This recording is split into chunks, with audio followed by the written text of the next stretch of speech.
میرا نبی سارے کمالات اور اوصاف کا جامع ہے. مجھے کہنے دیجئے، اپنی زبان میں کہنے دیجئے، عثمانی کو کہنے دیجئے کہ سارے نبیوں کے جو کمالات ہیں وہ میرے نبی کے اندر ہیں. گویا میرا نبی سارے نبیوں کے اوصاف اور کمالات کا ایک گلدستہ ہے. دیکھنے کا شکریہ. مفتی عثمانی کے بیانات اور شرعی سوالات و جوابات کو لائک، شیئر اور سبسکرائب کرنا نہ بھولیے. والصلاة والسلام على رسول الله. اما بعد فاعوذ باللہ من الشیطان الرجیم. بسم اللہ الرحمن الرحیم. سبحان الذي اسرى بعبده ليلا من المسجد الحرام إلى المسجد الأقصى الذي باركنا حوله لنريه من آياتنا. صدق الله مولانا العظيم. اللهم صل على محمد وعلى آل محمد كما صليت على إبراهيم وعلى آل إبراهيم إنك حميد مجيد. اللهم بارك على محمد وعلى آل محمد كما باركت على إبراهيم وعلى آل إبراهيم إنك حميد مجيد. حضرات محترم، بھائیوں، بزرگوں، دوستوں، نوجوان ساتھیوں، اس دین کے لیے رسول اللہ صلی اللہ علیہ وسلم نے اور صحابہ نے بڑی تکلیفیں جھیلی ہیں. آپ علیہم الصلاۃ والسلام کے ساتھ اور آپ کے ساتھیوں کے ساتھ سوشل بائیکاٹ کیا گیا. 3 سال تک شیب بن ابی طالب میں آپ کو قید و نظر کی صعوبتوں کو برداشت کرنا پڑا.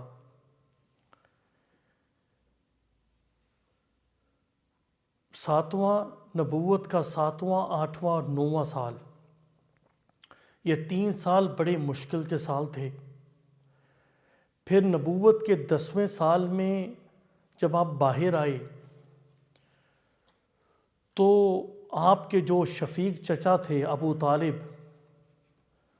ان کا انتقال ہو گیا.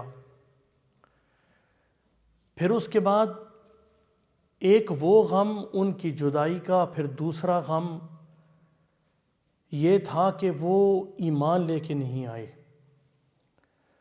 آپ صلی اللہ علیہ وسلم نے آخر وقت میں فرمایا کہ اے چچا، میرے کان کے اندر کلمہ پڑھ لو، کل قیامت کے دن اللہ کے ہاں میں گواہی دے دوں گا کہ آپ نے کلمہ پڑھا تھا میرے کان میں.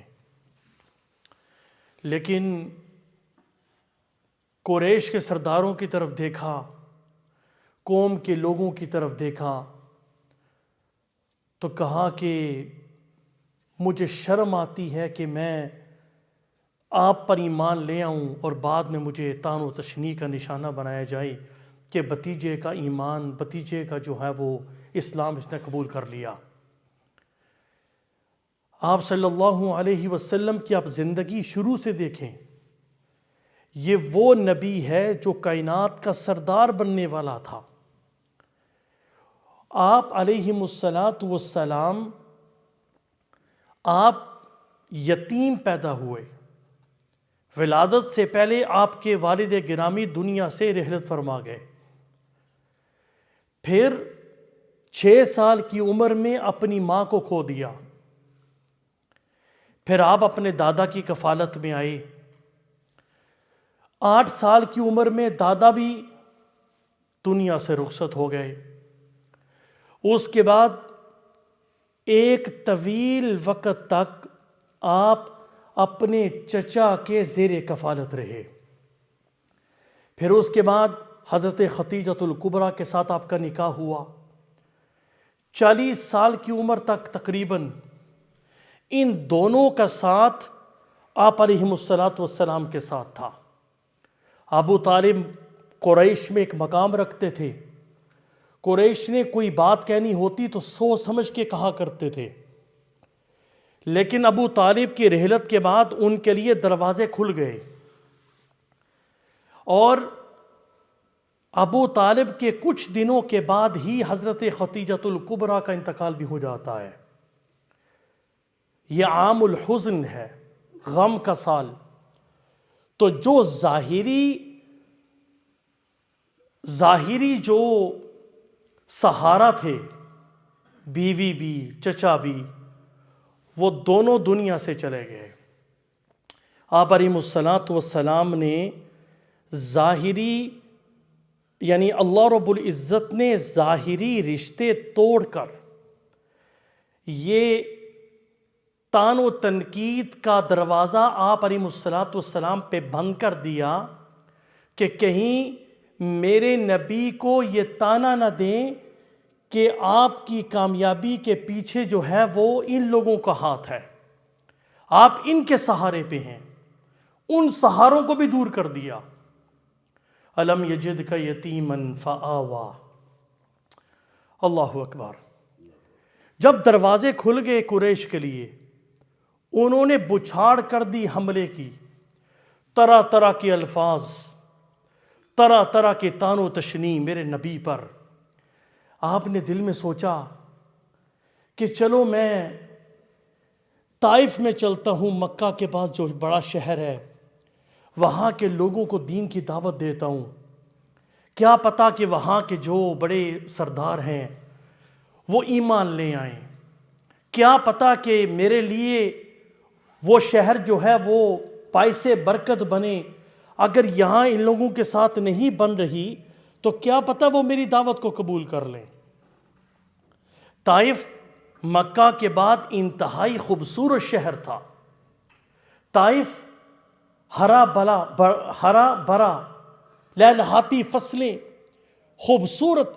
وہاں کے جو لوگ تھے ان کے پاس بڑے بڑے باغات تھے، اور بڑے بڑے جو امیر لوگ تھے وہ اس شہر کے اندر سیر و تفریح کی غرض سے جایا کرتے تھے۔ گویا کہ طائف اس دور میں پکنک پوائنٹ تھا، لوگ وہاں جو ہے وہ سیر و تفریح کے لیے جایا کرتے تھے۔ اللہ نے قرآن مجید کے اندر قریش کی زبان جو ہے اسی انداز میں یہ بات بیان فرمائی، وَقَالُوا لَوْلَا نُزِّلَ هَذَا الْقُرْآنُ عَلَىٰ رَجُلٍ مِّنَ الْقَرْيَتَيْنِ عَظِيمٍ، کہ یہ قرآن ان دونوں بستیوں یعنی مکہ اور طائف، ان دونوں بستیوں میں سے کسی بڑے آدمی پر کیوں نازل نہ ہوا۔ وہاں کے بڑے بڑے جو لوگ تھے، امراء، حکماء، سردار، جب آپ علیہ السلام وہاں گئے تو انہوں نے ریجیکٹ کر دیا، اور انہوں نے کیا کہا کہ ہمارے پاس تو مال ہے، اموالا و اولادا وما نحن بمعذبین، ہمارے پاس تو اولاد بھی ہے، مال بھی ہے، ہمیں کوئی عذاب نہیں ہوگا۔ انہوں نے ریجیکٹ کر دیا آپ صلی اللہ علیہ وسلم کے پرپوزل کو۔ تو جب انہوں نے ریجیکٹ کیا تو وہاں طائف کے اوباشوں کو، نوجوانوں کو میرے نبی کے پیچھے لگا دیا۔ آپ علیہ السلام کے مبارک قدموں پر پتھر برسائے گئے، آپ کے پاؤں مبارک لہولہان ہو گئے۔ ایک شخص آپ کے ساتھ تھا، زید بن حارثہ، وہ آپ کے کپڑوں کو صاف کرتے، آپ کے خون کو صاف کرتے۔ پھر زید بن حارثہ کو بھی، ان کے قدموں کو بھی لہولہان کیا گیا، آپ کی پنڈلیاں زخمی ہو گئیں، ورم ہو گیا ان میں۔ 10 دن تک آپ نے قیام کیا۔ اگر آپ علیہ السلام کسی جگہ پہ بیٹھ جاتے، وہاں سے اٹھا کر آپ کو چلنے پر مجبور کیا جاتا اور پتھر برسائے جاتے۔ ایسی حالت میں آپ اندازہ کریں کہ وہ نبی کہ جس نے اتنی تکلیفیں اٹھائی ہوں اور اس نیت سے اس شہر میں آیا ہو کہ میں ان کو اللہ کی توحید کے طرف بلاؤں، اس وقت اس نبی کی دلی کیفیت کا اندازہ لگائیے۔ عتبہ اور شیبہ کا باغ تھا، اس کے بعد ایک درخت تھا، آپ علیہ السلام نیچے تشریف فرما ہو گئے۔ جب آپ اس کے نیچے بیٹھے تو آپ کی حالت کو دیکھ کر دشمن کا دل بھی بسیج گیا، نرم ہو گیا۔ عتبہ اور شیبہ نے اپنے نوکر عداس کو کہا کہ یہ انگوروں کا خوشہ لے جاؤ اور اس شخص کو جا کے یہ پیش کرو اور یہ ریکویسٹ کرو کہ آپ اسے کھا لیجئے۔ جب وہ خادم عتبہ اور شیبہ کا آپ علیہ السلام کے پاس انگوروں کا خوشہ لے کے آیا تو آپ علیہ السلام نے بسم اللہ الرحمن الرحیم پڑھ کے کھانا شروع کیا، تو وہ نوکر کہنے لگا کہ اس شہر کے اندر آج تک میں نے یہ کلام نہیں سنا جو آپ نے ابھی پڑھا ہے بسم اللہ الرحمن الرحیم، اور اس شہر کے اندر بسم اللہ پڑھنے والا کوئی بھی شخص نہیں ہے۔ آپ علیہ السلام نے فرمایا تم کون ہو، کہاں کے رہنے والے ہو؟ میں نینوا کا رہنے والا ہوں، میں نصرانی ہوں۔ آپ نے فرمایا کہ یونس علیہ السلام کو جانتے ہو؟ وہ حیران ہوا، کہنے لگا کہ یونس علیہ السلام کو آپ کیسے جانتے ہیں؟ آپ نے فرمایا کہ وہ بھی تو اسی علاقے میں تھے۔ کہا کہ میں جانتا ہوں، آپ کس طرح جانتے ہیں؟ آپ نے فرمایا کہ وہ میرے نبی بھائی ہیں اور اللہ نے مجھے بھی نبی بنا کے بھیجا ہے۔ جیسے ہی آپ نے یہ بات کہی اس نے آپ کے ہاتھوں کو چوما، پیشانی کو چوما اور اسی وقت پڑھا اشہد ان لا الہ الا اللہ واشہد ان محمد عبدہ ورسولہ، مسلمان ہو گیا۔ جب واپس گیا تو عتبہ اور شیبہ دیکھ رہے تھے، کہنے لگے کہ اس شخص کو تم کیوں چوم رہے تھے؟ وہ تمہارا ایمان خراب کرنے کے لیے یہاں آیا ہے۔ ان کی دلی قساوت کی حالت دیکھیے۔ آپ علیہ السلام وہاں سے اٹھے۔ آپ خود فرماتے ہیں کہ میں کچھ وقفے پر ایک مقام پر پہنچا تو میں نے دیکھا کہ ایک سایہ میرے اوپر بادل کا سایہ پڑا ہوا ہے۔ میں نے دیکھا تو اس میں جبریل علیہ السلام تھے۔ وہ عرض کرنے لگے اے اللہ کے رسول، اللہ نے آپ کے پاس پہاڑ نہیں بھیجے، اللہ نے پہاڑوں کا فرشتہ بھیجا ہے۔ آپ ابھی حکم کریں اس کو، وہ اس بستی والوں کو تہس نہس کر دیں گے۔ امام الانبیاء علیہ السلام فرماتے ہیں کہ تھوڑی دیر کے بعد وہ فرشتہ مجھ سے مخاطب ہوا، اے اللہ کے رسول آپ مجھے بتائیے میرے لیے کیا حکم ہے؟ میرے یہ پہاڑ بھی اللہ نے میرے کنٹرول میں دیا ہے، یہ پہاڑ بھی دیا ہے، درمیان میں طائف کا شہر ہے، آپ مجھے حکم کریں، میں ان دونوں کو آپس میں ملا کر اس شہر طائف کو تباہ و برباد کر دوں گا۔ وہ نبی جس پر ابھی کچھ دیر پہلے ظلم و تشدد، بربریت کا بازار گرم کیا گیا تھا، اس نبی نے کہا وَمَا أَرْسَلْنَاكَ إِلَّا رَحْمَةً لِلْعَالَمِينَ، مجھے تو ساری کائنات کے لیے رحمت بنا کے بھیجا گیا ہے۔ میں کبھی بھی یہ نہیں چاہوں گا اس شہر کو تباہ کرو۔ مجھے یقین ہے، مجھے امید ہے کہ میرے پرپوزل کو، میری دعوت کو اور میرے میسج کو، میرے پیغام کو شہر طائف والوں نے پاؤں کی نوک پر رکھا ہے، لیکن جس ذات کی اجازت سے میں شہر کے اندر آیا ہوں اور جس کے مرضی سے میں اس شہر طائف پر میں نے قدم رکھا ہے، مجھے یقین ہے کہ اللہ ان کی نسلوں میں سے ایسے لوگ پیدا کرے گا جو ایک رب کی عبادت کرنے والے ہوں گے اور میری رسالت کو ماننے والے ہوں گے۔ اللہ اکبر۔ آپ علیہ السلام شہر طائف سے واپس آئے تو اللہ نے آپ کو ایک بہت بڑا انعام دیا۔ وہ انعام کیا تھا؟ وہ انعام یہ تھا کہ اللہ نے آپ کو معراج عطا فرمائی، اللہ نے تحفہ عطا فرمایا۔ شیب بن ابی طالب کے اندر جو صعوبتیں آپ نے برداشت کی اور مکہ کے شہر کے اندر جو ظلم اور تشدد آپ نے برداشت کیا، اللہ رب العزت نے کو ایسے لگتا ہے کہ اللہ نے یوں فرمایا ہوگا، زبان حال سے بیان کر رہا ہوں، اے میرے لاڈلے، اے میرے نبی، کو کہ یہ لوگ آپ کے مقام کو نہیں جانتے، لیکن میں رب آپ کو دعوت دے رہا ہوں، آپ کو آسمانوں کی سیر کی دعوت دے رہا ہوں، اور میں آپ کو ایسا مقام عطا فرماؤں گا وَرَفَعْنَا لَكَ ذِكْرَكَ کہ کوئی بھی تصور بھی نہیں کر سکتا اس مقام پر پہنچنے تک، کوئی اس کا تصور بھی نہیں کر سکتا۔ ایسا مقام آپ کو عطا کروں گا. بقول عارفین کہ اللہ رب العزت نے امام الانبیاء کو عرش تک رسائی عطا کی. اس کائنات کی انتہا عرش پر ہوتی ہے اور عرش کے بعد کسی مخلوق کا وجود نہیں ہوتا. جس طرح عرش اس کائنات کا اخیر ہے، اسی طرح میرے نبی پر تمام کمالات اور نبوت کا دروازہ آپ پر بند ہے. گویا تمام اوصاف اور رسالت اور نبوت کی انتہا آپ پر ہوتی ہے.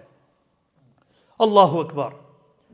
سو اللہ رب العزت نے آپ کو انعام کے طور پر، تحفے کے طور پر، تسلی کے طور پر آپ کو معراج عطا فرمائی. اور یہ معراج کا واقعہ کب پیش آیا اس میں اختلاف ہے، لیکن راجع بات یہ ہے کہ نبوت کے 10ویں سال کے بعد یہ معراج کا واقعہ پیش آیا. کس مہینے میں آیا؟ بہت سارے اقوال ہیں. رمضان کا بھی ہے، شوال کا بھی ہے، ربیع الثانی ربیع الاول کا بھی ہے، لیکن جو مشہور قول ہے وہ یہی ہے کہ یہ رجب کے اندر جو ہے وہ یہ واقعہ پیش آیا. پھر اس کے بعد آپ قرآن مجید میں غور کیجئے. اللہ فرماتے ہیں سبحان الذی اسری بعبدہ لیلا من المسجد الحرام. اللہ نے اس واقعے کو بیان کرنے کی جو ابتدا ہے وہ لفظ سبحان سے کی ہے. لفظ سبحان کسی بڑے کام کے لیے بولا جاتا ہے، ایسا کام جس کا تصور انسان نہیں کر سکتا. سبحان کے لفظ سے، اسی وجہ سے تاریخ گواہ ہے کہ جب معراج کا واقعہ پیش آیا، بہت سارے مسلمان لوگ ان کی عقلوں کے اندر یہ واقعہ نہیں آیا اور وہ مرتد ہو چکے تھے. اللہ نے سبحان کا لفظ، سبحان کسے کہتے ہیں؟ ایسی ذات کو جو عیب سے پاک ہو. سبحان ایسی ذات کو کہتے ہیں کہ جو نقص سے پاک ہو. سبحان ایسی ذات کو کہتے ہیں جو عیب سے پاک ہو. اللہ نے لفظ سبحان کو بیان کر کے لوگوں کو بتا دیا کہ اس واقعے کو اپنی عقلوں کے ترازو پہ نہ تولنا. اگر اس واقعے کو تولنا چاہتے ہو تو لفظ سبحان کے ترازو پہ تولنا، اس لیے کہ یہ واقعہ وہ رب بیان کرنے لگا ہے کہ جس کی ذات میں کوئی شک نہیں ہے اور جس کی ذات جو ہے وہ حدود اور قیود سے بالکل پاک ہے. سبحان الذی اسری بعبدہ، پاک ہے وہ ذات جو اپنے بندے کو لے گئی. بعبدہ کا لفظ بند کر کے اللہ نے سارے چور دروازے بند کر دیے. حالانکہ اللہ یہ بھی کہہ سکتے تھے بنبیہ بحبیبہ برسولہ، لیکن اللہ نے بعبدہ اپنے بندے کو لے گئے. یہ بعبدہ کا لفظ استعمال کر دیا تاکہ لوگوں کو یہ شبہ نہ ہو جائے کہ نعوذ باللہ رسول اللہ صلی اللہ علیہ وسلم الہ ہیں. لوگوں کے دلوں میں یہ خیال نہ آئے کہ ہمیں بھی اللہ کی صفات کے اندر آپ کو شریک کرنا چاہیے، جس طرح یہود و نصارہ کو مغالطہ ہوا تھا. قرآن نے کہا وقالت الیہود عزیر ابن اللہ، یہودیوں نے حضرت عزیر علیہ السلام کو اللہ کا بیٹا مانا. اور اسی طرح عیسائیوں کے سامنے جب وہ معجزات حضرت عیسیٰ کے سامنے آئے تو انہوں نے حضرت عیسیٰ کو اللہ کا بیٹا بنا دیا. بعبدہ لیلا من المسجد الحرام، اسرا اس سفر کو کہتے ہیں، رات کے سفر کو کہتے ہیں. حالانکہ اسرا کا لفظ واضح تھا لیکن لیلن اس کے ساتھ لگا دیا، نکرہ بیان کیا. اس لیے بیان کیا کہ رات کا سفر تھا. یہ معراج رات کو واقع ہوئی ہے اور لیلن یہ نکرہ بیان کر کے اس طرف اشارہ کر دیا کہ رات کے قلیل وقت میں اللہ رب العزت نے رسول اللہ صلی اللہ علیہ وسلم کو معراج عطا فرمائی. من المسجد الحرام الی المسجد الاقصی، مسجد حرام سے مسجد اقصی تک لے گئے. لوگوں توجہ کرنا، اس میں حکمت کیا ہے؟ مسجد حرام سے لے کر مسجد اقصی تک کے سفر کی حکمت کیا ہے؟ توجہ کیجئے، میرا نبی سارے کمالات اور اوصاف کا جامع ہے۔ مجھے کہنے دیجئے، اپنی زبان میں کہنے دیجئے، عثمانی کو کہنے دیجئے کہ سارے نبیوں کے جو کمالات ہیں وہ میرے نبی کے اندر ہیں۔ گویا میرا نبی سارے نبیوں کے اوصاف اور کمالات کا ایک گلدستہ ہے۔ میرا نبی گلدستہ ہے۔ اور آپ علیہ السلام نے جب سفر کیا، اس مسجد حرام مسجد اقصی تک کے سفر کی طرف یہ اشارہ ہے کہ بنو اسرائیل کا جو قبلہ ہے اب آپ کے سفر سے بنو اسماعیل کی طرف منتقل ہو رہا ہے۔ جب آج اس سفر کی بدولت اللہ رب العزت آپ کی امت کو، امت محمدیہ کو، دو قبلوں کی برکتوں سے سرفراز فرمائیں گے۔ اور آپ غور کیجئے، سبحان الذی اسری، اس واقعہ معراج کو بیان کرنے کے بعد اللہ رب العزت نے یہودیوں کی اور یہودیوں کی سیاہکاریوں کو بیان کرنا شروع کیا۔ اس میں یہ اشارہ ہے، یہودیوں، وہ قیادت جو رب نے تمہیں دی تھی اب وہ قیادت کا خاتمہ ہو رہا ہے۔ وہ قیادت جو رب نے بنی اسرائیل کو دی تھی اب وہ قیادت، دائمی قیادت اللہ رب العزت اپنے نبی محمد الرسول اللہ صلی اللہ علیہ وسلم کو عطا فرمانے لگے ہیں۔ اور جس امت کو اللہ نے قیادت دی تھی اس امت نے اس کی قدر نہیں کی، اب وہ قیادت امت محمدیہ کی طرف منتقل کی جا رہی ہے۔ اللہ اکبر۔ آپ علیہ السلام فرماتے ہیں، آپ کی زبانی معراج کا مختصر واقعہ میں صرف مسجد حرام سے لے کر مسجد اقصی تک اس واقعے کو بیان کروں گا۔ بعد میں زندگی رہی تو انشاءاللہ اگلی نشست میں مسجد اقصی سے لے کر آسمان تک بیان انشاءاللہ ہم کریں گے، اللہ تعالیٰ زندگی عطا فرمائے۔ تو آپ علیہ السلام فرماتے ہیں، میں حتیم کے اندر سویا ہوا تھا۔ بعض روایات کے اندر آتا ہے میں گھر میں تھا، بعض روایات کے اندر آتا ہے کہ میں ام ہانی کے گھر تھا۔ تمام روایات کو تطبیق دیں تو یہ کہا جا سکتا ہے کہ آپ ام ہانی کے گھر میں تھے، جو شیب بن ابی طالب کے قریب تھا۔ آپ علیہ السلام نے فرمایا کہ میں گھر میں سویا ہوا تھا، میں کیا دیکھتا ہوں کہ جبرائیل اور میکائیل آتے ہیں، وہ مجھے لے جاتے ہیں حتیم میں۔ نیند کا زیادہ غلبہ تھا، میں وہاں سو گیا۔ میرے اس طرف حضرت امیر حمزہ، اس طرف حضرت جعفر تھے۔ یہ دونوں آپس میں باتیں کرنے لگے، یہ دونوں فرشتے کہنے لگے کہ وہ درمیان والا آدمی ہے۔ کہتے ہیں میں نے سنا مجھے زمزم کے کنویں کے پاس لے گئے۔ آپ علیہ السلام نے فرمایا مجھے لٹایا گیا، میرا سینہ چاک کیا گیا، پھر نور ایمان کا تش لایا گیا اور میرے دل کو دھویا گیا۔ گویا میرے سینے کے اندر ایمان اور نور اور حکمت ڈالی گئی۔ یہ وہ واقعہ ہے، مطلب یہ ہے، یہ کیا کہا جا رہا ہے کہ میرے نبی کے دل کا آپریشن کیا جا رہا ہے تاکہ میرے نبی کا دل کلام الہیہ کے لیے تیار ہو جائے، اور وہ جو اللہ نے عالم ملکوت کی سیر کروانی تھی اس کے لیے میرے نبی کے سینے کو اور دل کو تیار کیا جا رہا تھا۔ آپ علیہ السلام نے فرمایا بات ختم ہو گئی، میرے سینے کو بند کر دیا گیا۔ آپ سیرت کی کتابیں اٹھائیں، 4 مرتبہ میرے نبی کے سینے کو چاک کیا گیا۔ ایک جب آپ حلیمہ سعدیہ کی کفالت میں تھے، عمر 4 سال تھی، آپ کے سینے کو چاک کیا گیا، اس میں حکمت بری گئی، اور زمزم کے پانی سے، یہ جو واقعہ میں نے آپ کو ابھی بیان کیا معراج کے موقع پر، یہ جو آپ کا دل دھویا گیا تھا وہ زمزم کے پانی کے ساتھ تھا۔ تو 4 موقعوں پر میرے نبی کے 4 موقعوں پر میرے نبی کے سینے کو کھولا گیا۔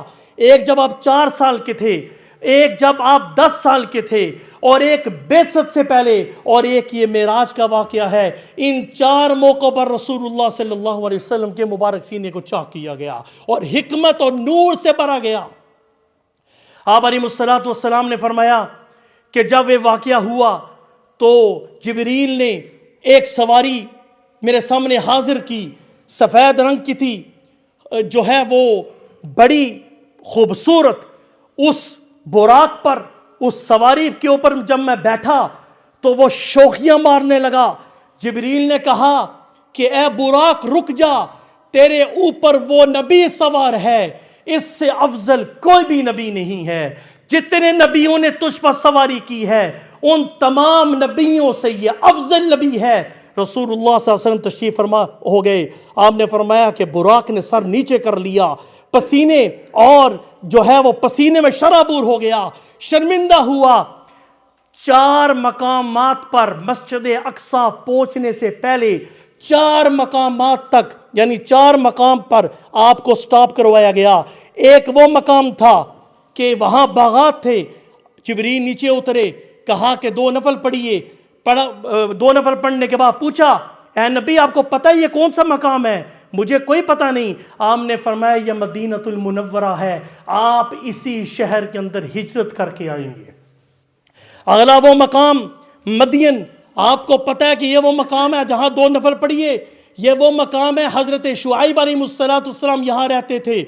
وادی سینا کے اندر تیسرا سٹاپ کیا گیا، 2 نفل پڑھائے گئے. آپ کو پتہ یہ کون سا مقام ہے؟ یہ وہ مقام ہے جہاں حضرت موسیٰ علیہ السلام نے اللہ سے کلام کیا تھا. اور ایک اور مقام پر وہاں آپ کو پتہ اللہ کے نبی 2 نفل پڑھ لیجئے. آپ کو پتہ یہ کون سا مقام ہے؟ یہ وہ مقام ہے جہاں حضرت عیسیٰ علیہ السلام کی پیدائش ہوئی تھی. آپ علیہ السلام فرماتے ہیں کہ رستے کے اندر مجھے کچھ زیارتیں کروائی گئیں عالم برزخ سے. عالم برزخ سے مجھے کوئی زیارتیں کروائی گئیں. حضرت جبریل میرے ساتھ تھے. کہتے ہیں میں نے دیکھا ایک بوڑھی میری طرف آ رہی ہے. تو میں نے پوچھا یہ بوڑھی کون ہے؟ جبریل نے کہا اسے چھوڑو آگے چلو. ایک بوڑھا آیا مجھ سے ملنا چاہ رہا تھا، قریب آنا چاہ رہا تھا. جبریل نے کہا اسے بھی چھوڑو. آگے ایک جماعت گزری، انہوں نے سلام کیا. میں نے کہا یہ کون ہے؟ جبریل کہنے لگے وہ جو پہلے بوڑھی تھی وہ بوڑھی دنیا تھی. وہ دنیا بوڑھی ہو چکی ہے، دنیا کی عمر بہت کم ہے. اگر آپ اس بوڑھیا کی طرف التفات کرتے تو آپ کی امت بھی دنیا دار ہو جاتی. ابھی تو میرے نبی نے التفات نہیں کیا تو ہماری یہ حالت ہے کہ ہمیں دنیا سے فرصت نہیں ملتی. اور آپ نے فرمایا کہ وہ بوڑھا کون تھا؟ اور بوڑھا شیطان تھا. وہ جماعت والے کون ہیں جن پر آپ نے کہا کہ سلام کرو؟ اور میں نے سلام کیا. فرمایا کہ حضرت ابراہیم اور موسیٰ و عیسیٰ علیہ السلام تھے. آپ نے فرمایا کہ مجھے دکھایا گیا ایک قوم کو میں نے دیکھا کہ پکا ہوا گوشت یہاں موجود ہے، دوسری جگہ پر سڑا ہوا گلا ہوا گوشت موجود ہے. وہ قوم پکا ہوا گوشت نہیں کھاتی، وہ سڑا ہوا گوشت کھا رہی ہے. میں نے کہا اے اللہ کے رسول، میں نے پوچھا اے جبریل مجھے بتاؤ یہ کون لوگ ہیں، یہ کون سی قوم ہے؟ کہا کہ یہ آپ کی امت کے وہ لوگ ہیں جو اپنی بیویوں پر شہوت کو پورا نہیں کرتے بلکہ حلال کے رستے کو اختیار کرنے کے بجائے حرام کی طرف جاتے ہیں اور دوسری عورتوں پر اپنی لذتوں کو پورا کرتے ہیں. یہ وہ لوگ ہیں جن کو یہ عذاب دیا جا رہا ہے. آپ نے فرمایا کہ میں آگے بڑھا، ایک قوم کو دیکھا، ان کی شرم گاہوں پر چیتھڑے لٹکے ہوئے تھے اور وہ کانٹے دار جانوروں کی طرح کانٹے دار کھانا کھا رہے تھے. میں نے پوچھا یہ قوم کون ہے؟ کہا کہ یہ وہ قوم ہے جو دنیا کے اندر زکوٰۃ ادا نہیں کرتی تھی. پھر فرمایا کہ میں آگے بڑھا، ایک قوم مجھے نظر آئی. میں نے پوچھا، میں نے دیکھا کہ ان لوگوں کے جو پیٹ ہیں بڑے بڑے کمروں کی طرح ہیں، ان میں پانی ہے، لگتا ہے کہ ندی بہہ رہی ہے.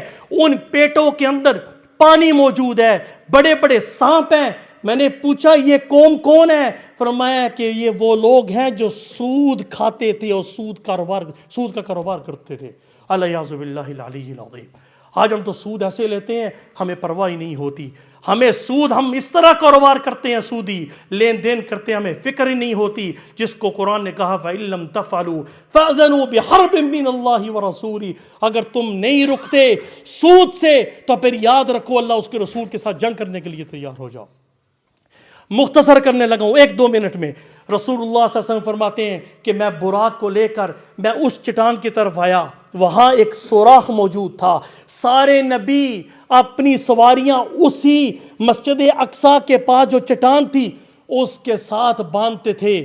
جبریل علیہ السلام بھی میرے ساتھ تھے، ہم اندر داخل ہوئے تو اللہ رب العزت نے میرے نبی کے استقبال کے لیے سارے انبیاء علیہ السلام کو وہاں حاضر کیا ہوا تھا۔ مؤذن نے اذان دی، اذان دینے سے پہلے امام الانبیاء فرماتے ہیں کہ میں نے تحیت المسجد پڑھی، جبریل نے بھی تحیت المسجد پڑھی، اس کے بعد اذان ہوئی، سارے جو ہے وہ صفیں سیدھی ہو گئیں، اب انتظار کیا جا رہا تھا کہ مصلی پر کسے امام بنایا جاتا ہے۔ جبریل نے کہا اے اللہ کے رسول تشریف لائیے، آج آسمان کے فرشتے بھی اور آج سے جتنے انبیاء آپ سے پہلے مبعوث کیے گئے وہ سارے کے سارے آپ کی امامت میں آج نماز ادا کریں گے۔ رسول اللہ صلی اللہ علیہ وسلم نے نماز پڑھائی، وہاں لمبا واقعہ ہے، سارے نبیوں نے استقبالیہ جو ہے وہ تقریریں کی اپنے اپنے انداز میں، اور پھر وہاں جبریل نے رسول اللہ صلی اللہ علیہ وسلم کو 2 پیالے عطا کیے تھے، جس میں شراب تھی اور جس میں دودھ تھا، اور بعض روایات کے اندر آتا ہے کہ پانی بھی تھا، تیسرا پیالہ بھی تھا، اور بعض روایات کے اندر آتا ہے کہ شہد بھی تھا۔ بہرحال آپ علیہ السلام نے دودھ کو لیا اور آپ کو کہا گیا کہ آپ نے فطرت کو اختیار کیا ہے، اگر آپ شراب کی طرف ہاتھ بڑھاتے تو آپ کی امت گمراہ ہو جاتی۔ انشاءاللہ زندگی رہی تو اگلے جمعہ میں انشاءاللہ مسجد اقصیٰ سے لے کر جو ہے وہ آسمان تک جتنا بھی سفر تھا، جو واقعات تھے، زندگی رہی تو انشاءاللہ بیان کریں گے۔ وآخر دعوانا الحمدللہ رب العالمین۔